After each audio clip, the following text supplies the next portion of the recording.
नमस्कार, स्वागत आपका। मैं हूं आपके साथ मनोरा सक्सेना। जंग के बीच ईरान ने मांगी भारत से मदद।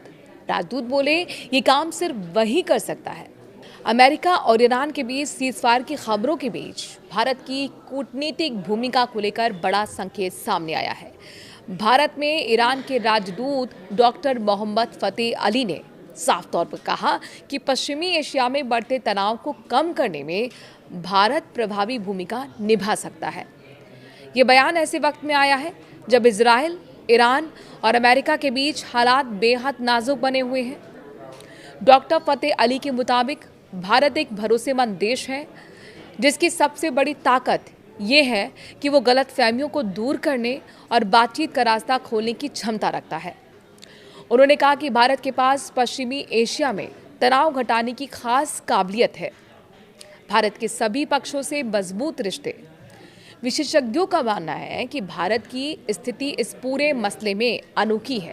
भारत के ईरान, इजराइल और अमेरिका तीनों से अच्छे संबंध हैं।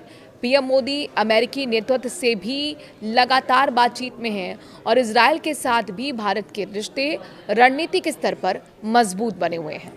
वहीं ईरान के साथ भी भारत संवाद के पक्ष में हमेशा खड़ा रहा है। यही नहीं, खाड़ी देशों के साथ भी भारत के गहरे संबंध रहे हैं जो इस पूरे क्षेत्रीय तनाव में अहम भूमिका निभाते रहे हैं। और इस वजह से ये माना जा रहा है कि अगर कोई देश तीनों पक्षों के बीच भरोसे का पुल बन सकता है तो वो है भारत। क्या भारत मध्यस्थता करेगा? सवाल बड़ा है। हालांकि रणनीतिक मामलों के जानकार मानते हैं कि भारत की क्षमता के बावजूद मौजूदा हालात में औपचारिक मध्यस्थता आसान नहीं है। रक्षा और कूटनीति विशेषज्ञ रविंद्र सचदेवा का कहना है कि ईरानी राजदूत का बयान भारत के प्रति सकारात्मक सोच को दिखाता है, लेकिन ज़मीनी हालात बेहद जटिल हैं। उनके मुताबिक राजदूत आमतौर पर जिस देश में तैनात होते हैं वहाँ के लिए सकारात्मक बयान देते हैं। ऐसे में फिलहाल ये साफ नहीं है कि भारत वास्तव में मध्यस्थ की भूमिका में उतर पाएगा या फिर नहीं। हालांकि पाकिस्तान की भी भूमिका चर्चा में है। इस पूरे घटनाक्रम में पाकिस्तान की भूमिका को भी हल्के में नहीं लिया जा सकता। अंतर्राष्ट्रीय मीडिया रिपोर्ट्स के मुताबिक पाकिस्तान की सैन्य नेतृत्व और ईरान के बीच बैक चैनल संपर्क की चर्चाएं सामने आई हैं। बताया जा रहा है कि सऊदी अरब और पाकिस्तान के बीच हुए औपचारिक रक्षा समझौते को लेकर भी क्षेत्रीय समीकरण बदल रहे हैं। अगर सऊदी ठिकानों पर हमले होते हैं तो पाकिस्तान पर प्रतिक्रिया का दबाव बनता है और इसी दबाव का संदेश ईरान तक पहुंचा दिया गया है। अमेरिका का दबाव और युद्ध है जारी। वहीं दूसरी ओर देखिए कि अमेरिका की रणनीति ईरान पर दबाव बढ़ाने की दिखाई दे रही है। हालांकि कुछ इलाकों में हमलों पर रोक की बात सामने आई है, लेकिन ज़मीनी हकीकत ये है कि सैन्य तैयारियां जारी हैं। अमेरिकी सैन्य टुकड़ियों की तैनाती, एयर और मरीन मूवमेंट इस बात का संकेत है कि हालात अभी पूरी तरह शांत नहीं हुए हैं।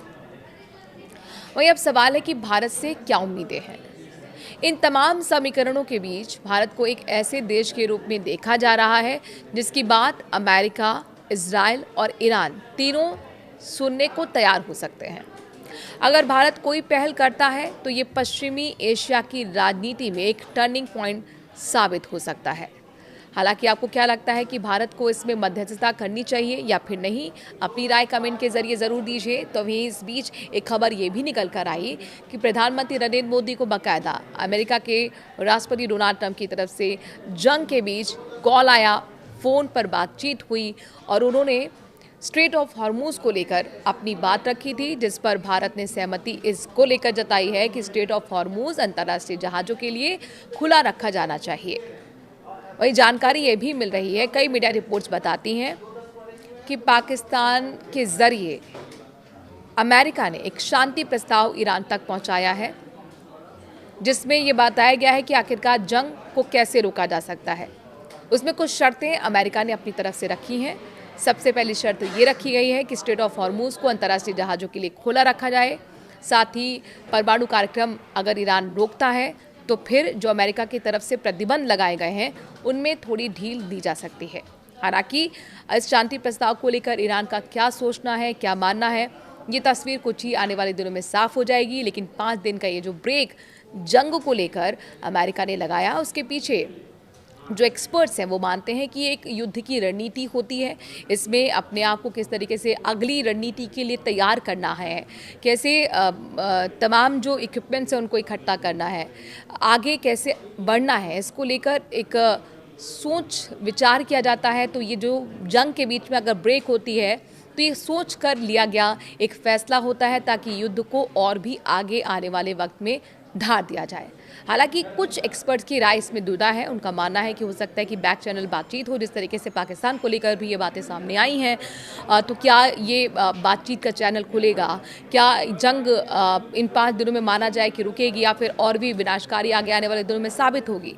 ये देखना होगा। बहरहाल ये जंग आपको कहाँ जाती हुई दिख रही है? आप अपनी राय ज़रूर रखिए। और क्या भारत को ज़रूरत है मध्यस्थता करने की? ईरान के राजदूत ने जो बोला उस पर आप क्या सोचते हैं? अपनी कमेंट के ज़रिए राय ज़रूर रखिए।